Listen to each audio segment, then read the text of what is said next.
Heard a good little joke from Bishop Caggiano from Bridgeport, Connecticut. He talks about a religion teacher asking little children, third graders, "Where is God?" And one little girl in the back raises her hand, but she always answered questions, so he asked others first. And one said, "God is in our hearts." He said, "Yes." And another said, "God is in creation." He said, "Yes." And another teacher said, "Yes." And "God is in church." "Yes." Finally, he called on the girl in the back, raising her hand. "And what do you have to say, young lady?" She said, "God is in the bathroom." And he said, "God is in the bathroom?" He said, "Yes, every morning. My parents get up and my mom goes in the bathroom and my dad goes gets breakfast. And when after breakfast he knocks on the bathroom door and he says, 'My God, are you still in there?'"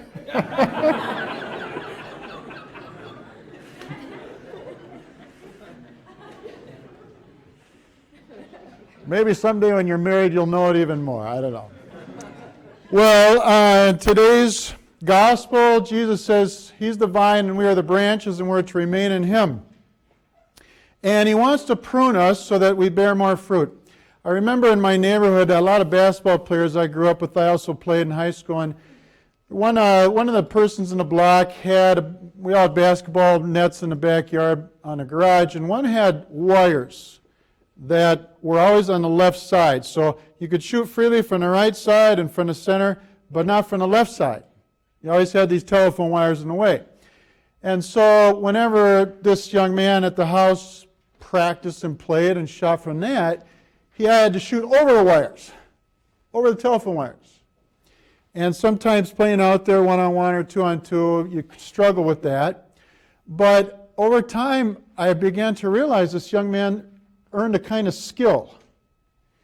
You would have thought that the wires were impeding and taking away the option of an easy shot from the left side, but over time he learned that to make shots from that side over the wires, he shouldn't look at the wires, but keep looking at the rim and kind of intuit where the wires are.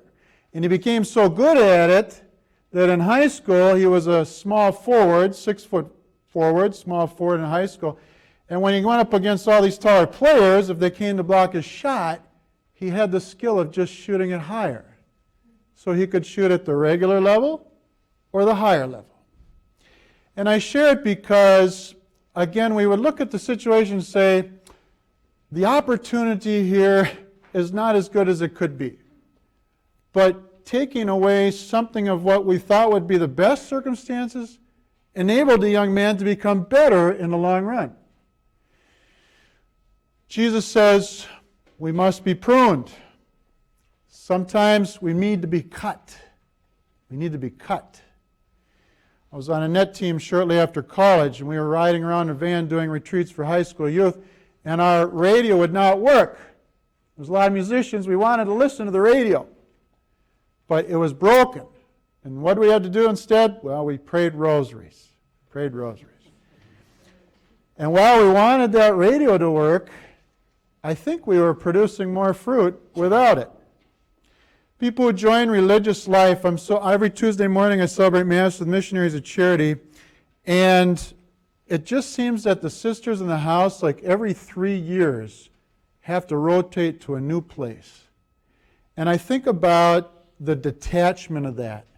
They really can't get a best friend except for Jesus. And many of them come from all over the world, India, and have said goodbye to their families even for life, or they can go back and visit every 10 years, I guess, Missionaries of Charity. But there's a kind of searing of the heart for them, a kind of cut or wounding in the heart where God says, I want you to pour out more of my love, and for that you're going to grieve a little the loss of all your family and the neighborhood you grew up in. You're going to pay a kind of cost for that. God wants to cut out our inordinate fears. God wants to cut out our shame. God wants to cut out our sin. But sometimes He also asks us to give up good things, things that we might treasure, but might be a waste of time, a kind of noise, so that we could produce more fruit still. So I'm going to invite you now to just think for a moment, how is God pruning you so that you'll bear more fruit?